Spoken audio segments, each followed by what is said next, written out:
Chapter 22. The Making of Your Stories. Our journey to understanding new ways of thinking can really stretch us. However, we're making great headway, so let's keep moving, dig a little deeper, and look at subjective and objective minds, or conscious and subconscious minds, as they are often called. The question of, do we have one mind in two separate parts or one mind with two distinctive roles to play, is not a discussion we will get involved with at this time. For now, let us consider that there is an inner and an outer operation to our mind, the inner being the subconscious mind and the outer the conscious mind. Remarkable differences between the subconscious and conscious minds have been discovered by many tests. For over a century now, our subconscious or subjective mind will accept anything that is given to it by our conscious or objective mind. It is not concerned if a statement is true or not. Its only job is to set about working out the best way to bring it to pass. Our conscious mind works with reasoning, in which the premises are viewed as supplying strong evidence for the truth or facts of a situation or statement, and therefore the truth of the conclusion. It can accept or reject whatever is presented to it. Our conscious mind has the job of verifying everything before we send it to the subconscious mind, where it will become automated and run like an app in the background, directing our thoughts and actions. This is how the stories we tell ourselves are written. When we consciously reach a conclusion, based on our understanding of the facts at hand, we pass it on to the subconscious part of our mind, which adds the relevant emotion to cause an action based on that conclusion. The subconscious mind does not re-examine the conclusion but accepts it as fact and causes the appropriate emotion to associate with it, resulting in action. It does not necessarily remember all the facts or details of any situation. It simply remembers the emotion and our perspective on what that emotion was and replays that feeling when called upon to do so. It follows from this that the subconscious mind is under the control of the conscious mind, and we see evidence of this with hypnotism, where the conscious mind of one can influence the subconscious mind of another. For the period of time that this control is in play, the hypnotized subject not only takes on board the thoughts of the hypnotist, but actually acts out the part physically as though it was real. This shows us that the subconscious mind is, in itself, totally impersonal, and also that it is the creative power within the individual. You will see later that these points are absolutely critical. The skillful hypnotist bypasses the conscious mind of his client or victim and speaks directly into his subconscious mind, getting him or her to accept new facts about themselves and cause them to react in a manner appropriate to their new thoughts. So, what conclusions can we draw from this? In effect, we are continually hypnotizing ourselves, so to speak, by drawing conclusions, rightly or wrongly, on the world around us and feeding this information into our subconscious mind, which is the part that is connected into the field, where it is acted upon to bring those conclusions into effect. After we have affirmed this information a number of times, the actions move into the part of the subconscious mind that runs the repeatable parts of our lives, i.e., our memories, our habits, and the things we do automatically. This is where we store the things we have learned, like riding a bike, driving a car, picking up small objects with our fingers, writing, cooking, playing golf or any sport, dressing ourselves and tying our shoelaces. This store is critical for our living. It allows us to learn something new, then save it to our automated subconscious file, which allows us to have the conscious space to learn something else new. Think of it like a file on your computer. You open a new document, write on it, then save it to your file, and you are now free to start another new document. The old one is always there, waiting for your command to call it up. We save our bad experiences and bad habits in the same way, and these are also ready to be recalled at any time. The challenge is that there is an automatic file opening app called Emotions, and for most of us, depending on the stimuli, it will suddenly open a file and let out a whole bunch of feelings and reactions that we thought we had put away. Feelings like anger, doubt, frustration, fear, self-deprecation, depression, shame, and insecurity are all there, and because we didn't open the file consciously, we have little control over these outbursts until we calm down and our conscious mind kicks back in. At that point, we can rationalize the situation and put the proper perspective on it. Our self-image is in there too. We know what face, or personality, to bring out in different circumstances and environments, and how we act out these different personalities is stored in our subconscious mind ready to be called on. You know that you use a different personality in the different environments you spend time in. For example, you show a different side of yourself on a drinking night out with friends than you would in the church, and different again in work and at home. Does this mean you have a set of files under the different personalities that you are, depending on where you are and who you are with? It certainly looks that way. It's worth remembering here that your personality becomes your personal reality. Is that why you are having different results in the different areas of your life? Success in one area and disaster in another? Worth thinking about. The reason willpower cannot change our habits is because it cannot reach the part of the subconscious mind that houses the habit. Neglect is the only way to kill a habit, and this can only be done by creating a new one that we use in place of the old. A new image of ourselves with a new habit and an emotion of joy, happiness, and achievement is the fastest way to kill an old habit, regardless of what it is.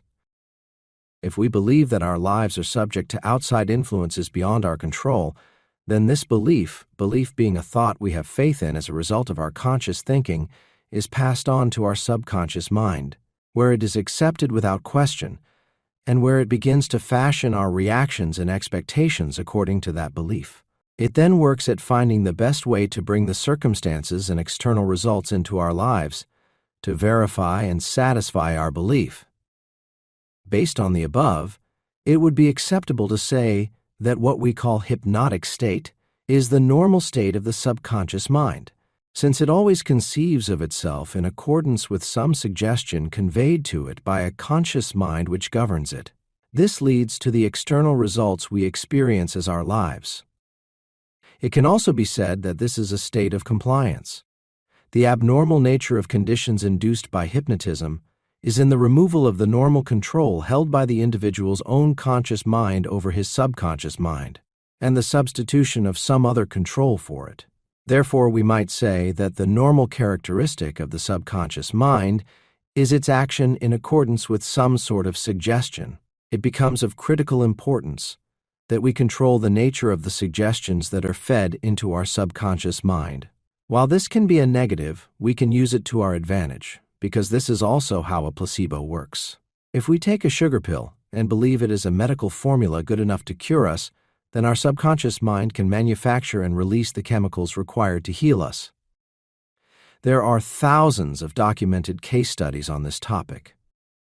As we determined earlier, creativity is in the spiritual plane rather than the physical plane, and our subconscious mind is our creative mind, rather than our conscious mind, which is logical and reasoning.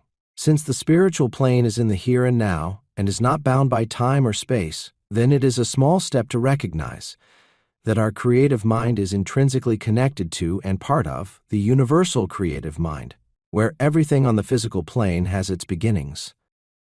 This conclusion shows us these important points. 1. The spiritual and creative plane is no respecter of persons, i.e., it does not favor one person over another. 2. It is the only source of creativity. Anything that is seen was made from what is not visible. 3. As it is created in the spiritual plane, so it must become on the physical plane. 4. The key to bringing it from the spiritual plane to the physical plane is imagination, faith, expectation with emotion, belief, and gratitude. 5. The spiritual plane does not know impossible, for if an image can be conceived and believed, it can be materialized on the physical plane. The time it takes depends on the measure of knowledge, understanding, belief, and expectation, and the will to see it coming to pass when there is still no physical evidence. This often depends on the strength of our character. 6. Our words confirm our belief. The work of our willpower is to hold on to that belief and hold off the doubt in order to determine its success. 7. We must not interrupt the creative process by physically trying to bring it to pass, other than acting on an intuitive leading of your spirit, that small voice on the inside. 8. There must be no stress involved in the process, as this belies faith. 9. When progress is seen, it must be measured in trajectory rather than volume. 10.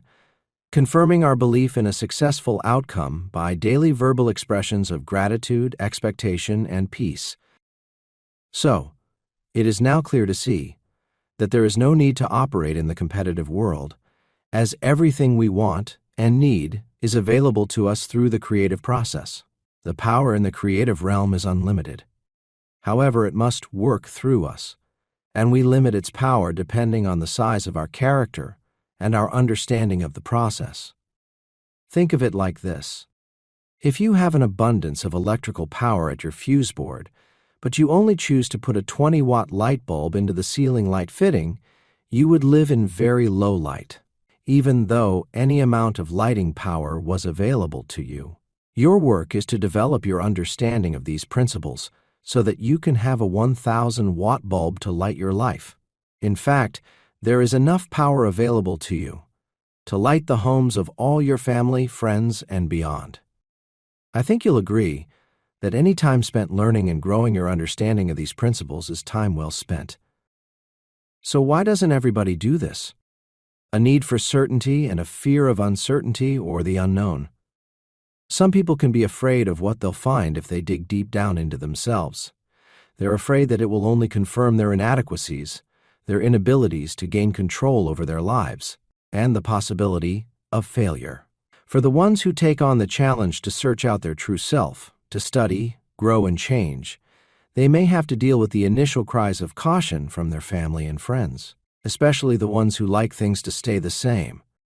Other people view their position in the field in relation to those around them, as in the cornflake theory, just like you used to do, and feel uncertain when someone close to them starts to move from where they have been.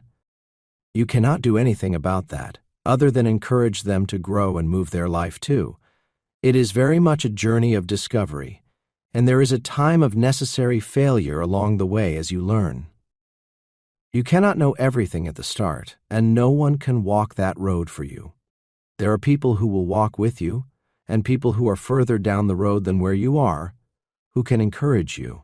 Find them and learn from them. Encourage those coming behind you. We are all part of the collective consciousness. You are not in this on your own. The failure I speak of above is simply a note to redirect, realign, and carry on, not to give up.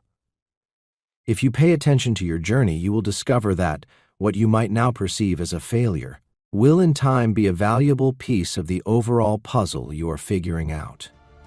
At the beginning of this journey, all you need to bring with you is the will to do it, and an understanding that all things are possible. Quote, "If you want to find the secrets of the universe, think in terms of energy, frequency, and vibration." Nikola Tesla.